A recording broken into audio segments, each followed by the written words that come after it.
no? You read more because and that is an additional knowledge, but it does not necessarily reflect our present experience of salvation. Additional knowledge, maganda po. At saka sa talakayan po sa evolution, mahaba-haba po mga kapatid, no? At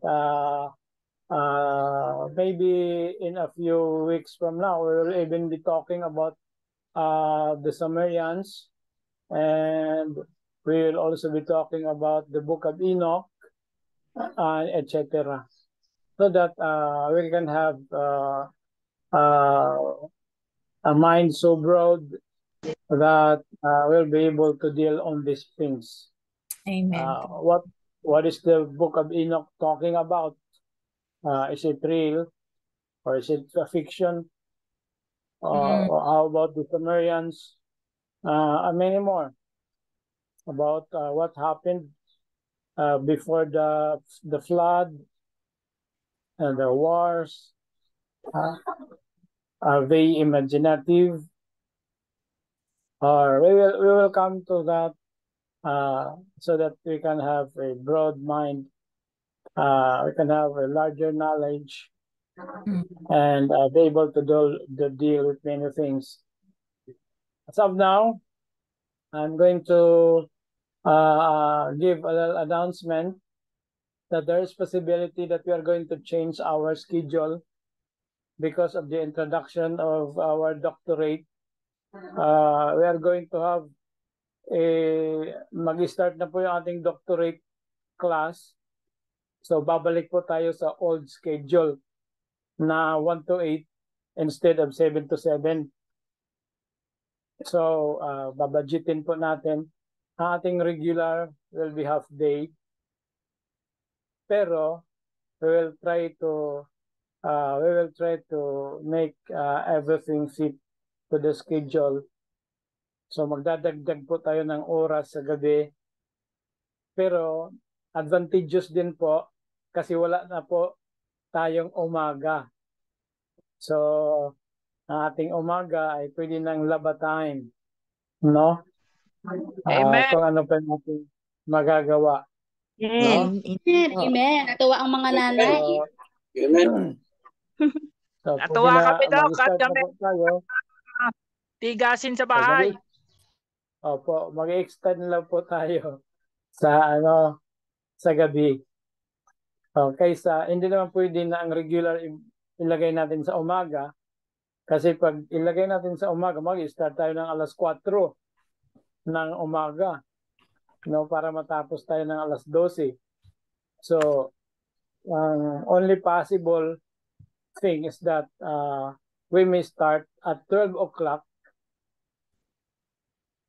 at noon hanggang 8 in the evening, no?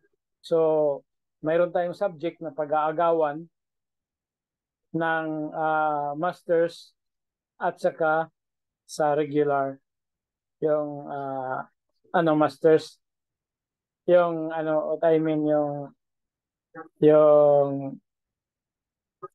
ano ba to, yung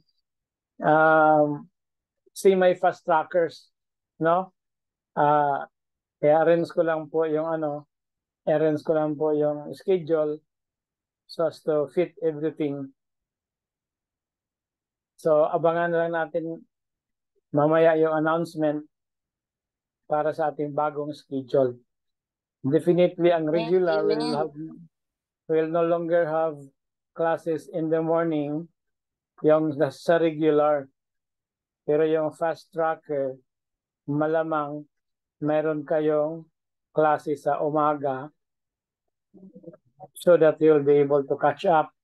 Yung mga theology students, theology graduates who want to graduate this coming December. So, ipapasok na lang natin yung chaplaincy subjects. 9 po yun, 9 subjects. Titingnan natin how fast we can do para maubos natin yung 9 subjects hanggang December. Ang ating graduation is slated on December 19, December 19, 20, and 21, so that we can have ample time for socialization. 19 will be consecration. December 19 will be the consecration. 20 will be the baccalaureate. Then we will have the cultural night.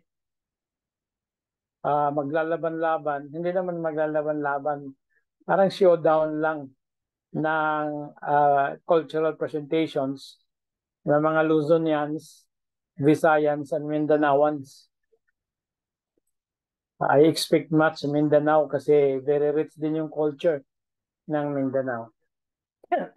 That is December 20 ng gabi. December 21 will be our commencement for the Masters of Divinity.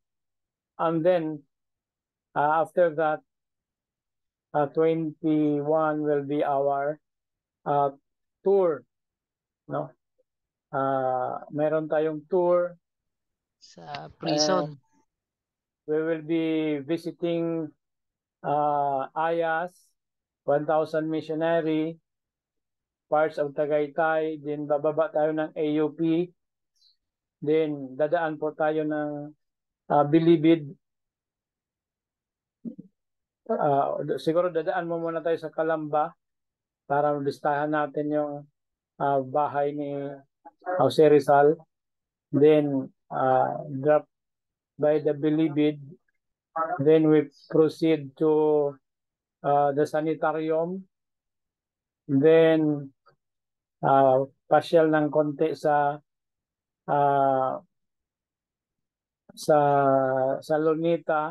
Lunita Park. Then from Lunita we'll proceed to Okada. Then the Cultural Center of the Philippines, CCP. Okay. Or whatever is the best route. So, kasi marami ang medyo gusto talagang mag-tour. No?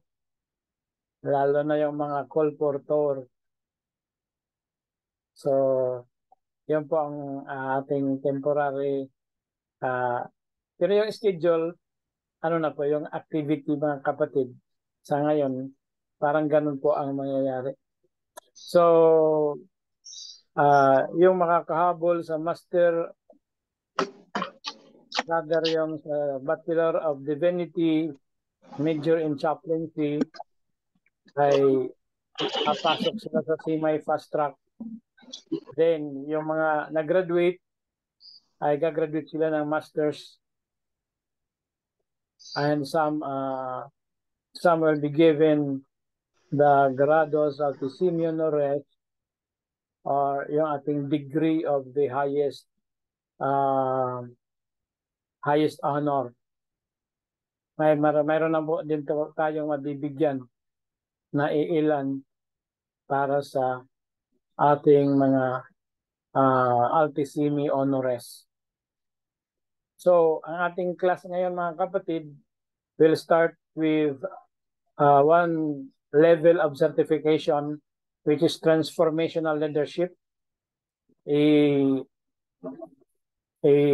chaplaincy subject with Professor Ramak.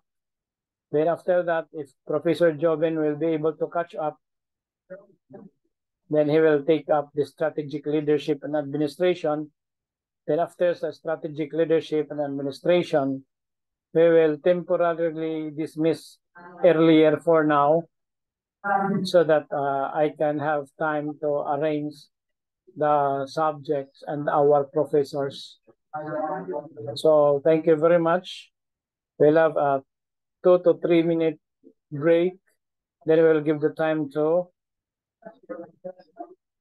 Ma'am Carmen Rama.